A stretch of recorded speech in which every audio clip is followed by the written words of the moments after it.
नमस्कार दोस्तों। आप जानते हैं कि भारत का संविधान सभी को एक समान हक दिया है जीने का, बोलने का, रहने का, किसी भी कार्य को करने के लिए सबको समान अधिकार दिया गया है और कोई भी व्यक्ति अपनी आवाज़ को कभी भी उठा सकता है। आप किसी भी प्रोग्राम अगर कर रहे हैं तो सबको एक समान कार्यक्रम करने के लिए समय दिए गए हैं, समय बनाए गए हैं और उस सिस्टम के अनुसार हर कोई अपने कहा जाए, चाहे वो सांस्कृतिक कार्यक्रम हो, चाहे वो जो है भगवान से संबंधित कार्यक्रम हो, कोई भी कार्यक्रम हो, उसे हर कोई कर सकता है। भारत का संविधान ये सभी को समानता का अधिकार देता है, लेकिन उत्तर प्रदेश में ये समानता आज तक ज़मीन पर नहीं उतर आई है। सरकार भले भी कितने भी वादे करती हो कि हम लगातार समानता की बात करते हैं और सबको समान तरीके से देखते हैं और सबके साथ सामान्य तरीके से जो भी चीज़ें होती हैं, योजनाएं भी होती हैं, वो सामान्य होती हैं, लेकिन यह सिर्फ एक बड़े मंचों पर है। ज़मीनी हकीकत अब बदलता जा रहा है।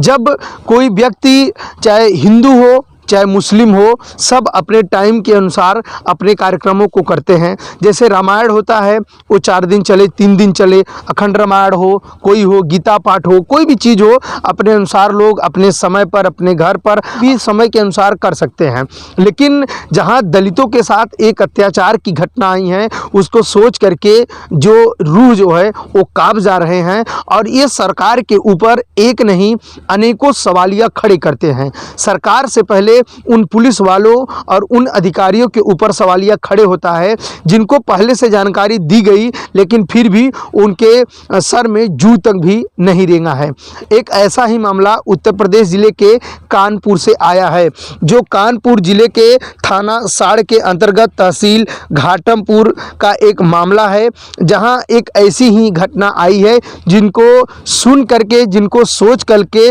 लोग बीते 2 दिनों से परेशान व चिंतित चल रहे हैं। हम बताना चाहेंगे कि जहां एक घटना कानपुर से आई है, कानपुर के थाना साड़ के अंतर्गत जो मामला है वो मामला है बीते सोमवार से एक बुद्ध जो है की कथा चल रही थी और बुद्ध कथा जो है वो 7 दिवसीय था, मतलब कि 7 दिन लगातार चलता, लेकिन उसके चौथे ही दिन असमानता विचारधारा के लोग, जिनको ये भी कह लिया जाए जिनके अंदर मानवता नहीं है, जो किसी एक धर्म के नशे में धुत हो, आप उनको भी कह सकते हैं कि वो असमान विचारधारा के लोग हो जाते हैं और वो कभी भी सिर्फ अपने धर्म के आगे किसी और धर्म के बारे में जरा सा भी नहीं सोचते हैं और अपने धर्म के की अफीम इतना चाट लेते हैं कि वो जो है कि दूसरे धर्म को हर समय नीचा देखते हैं और नीचा दिखाने का प्रयास करते हैं। एक ऐसा ही मामला चला है जो बीते सोमवार बीते रात को देर रात की जो घटना घटी है वो कानपुर में, जहां बुद्ध कथा चल रहा था, रात्रि में करीब 3 गाड़ी 4 पहिया वाहन से लोग आते हैं और पंडाल में जो लोग सोए रहते हैं उनको मारते पीटते हैं और फायरिंग, हवाई फायरिंग भी करते हैं और असलहा भी लोग देख करके डरवाते हैं और यहाँ तक कि ये भी कहते हैं अगर दोबारा बौद्ध कथा का आयोजन शुरू किया तो सभी लोगों को ख़त्म कर देंगे। ऐसा बयान जो कि वहाँ के पीड़ित का आया है, जिनका नाम है राम अवतार।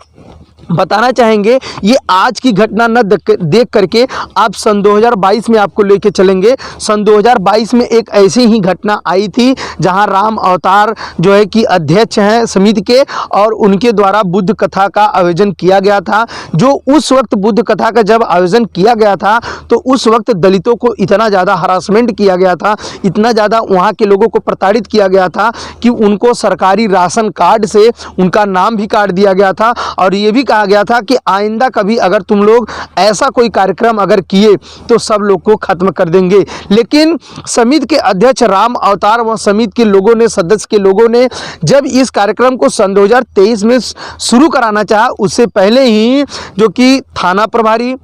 तहसील, सीईओ को जानकारी दी, लिखित में जानकारी दी और उन सब का ये कहना था, यहाँ तक कि एसएसपी को भी ये लिखित प्रार्थना पत्र दी गई, जानकारी दी गई कि बुद्ध कथा का आयोजन इस दिन होगा और इसके बाद जो है कि अधिकारियों ने ये कह दिया कि कुछ भी नहीं होगा, आप लोग कार्यक्रम कर सकते हैं। लेकिन जिस तरीके से ये घटना बीते बृहस्पतिवार को घटी है, इससे ये साफ साफ पता चलता है कि अधिकारी अब उस लग्जरी जीवन को जीने के लिए इतना ज़्यादा बेचैन है कि वो सुकून की रोटी खाकर सिर्फ सोना जानते हैं। हमारे आपका टैक्स के पैसे को लेकर के उनको हम और आप तनख्वाह देते हैं। 1 रुपये की पेन खरीदें चाहे 1 रुपये की सुई को खरीदते हैं, उसमें भी हम टैक्स देकर उनको सरकार तनख्वाह देती है कि वो हमारी आपकी रक्षा कर सकें। लेकिन यहाँ तो एसडीएम, यहाँ तो सीईओ, यहाँ तो एसएसपी, यहाँ तो थाना प्रभारी, सभी को अगर जिस तरीके से उनके इस घटना को अगर आप देखेंगे तो इससे साफ साफ पता चलता है कि इस घटने की जिम्मेवारी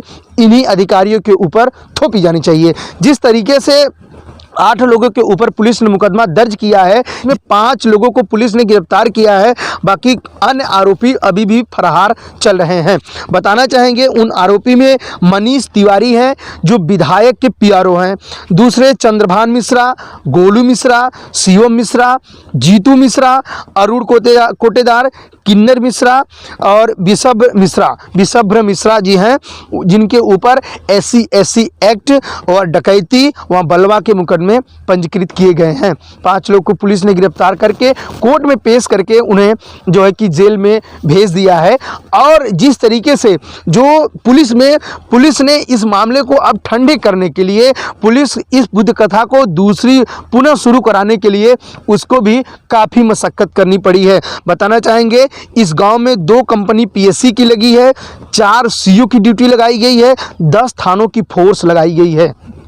काश ये थानेदार, काश ये सीईओ, काश ये एसडीएम, काश ये एसएसपी अगर पहले जग गए होते तो ऐसी घटना नहीं घटती। राम अवतार के व आसपास के लोगों का ये कहना है, लोग मीडिया के सामने उस तरीके से खुल के नहीं बता पा रहे हैं क्या घटनाएं घटी थी, लेकिन जो घटनाएं घटी हैं वो ये, जिस तरीके से कुर्सियों की तोड़फोड़ की गई, संत रविदास जी की मूर्ति को तोड़ी गई, जिस तरीके से ये घटनाएं घटी हैं, इससे ये साफ साफ पता चल रहा है कि सरकार इस वक्त भले से समानता की बात करती है, लेकिन वह समानता को तार तार कर रही है। ये घटना पहली बार नहीं घटी है, ऐसी घटनाएं रोज आप सुनते होंगे। कहीं बाबा साहब की मूर्तियां तोड़ी गई, कहीं संत रविदास की मूर्तियां तोड़ी गई, कहीं ऐसे उन बहुजनों की मूर्तियां तोड़ी जाती हैं जिनके एक एक से नाम है और एक एक जगह मूर्तियां लगाई गई हैं। कहीं न कहीं अराजक तत्वों के द्वारा ऐसी मूर्तियों को तोड़ी जाती है। प्रशासन पहुंचती है, मूर्तियों को पुनः जो है नई स्थापित कर देती है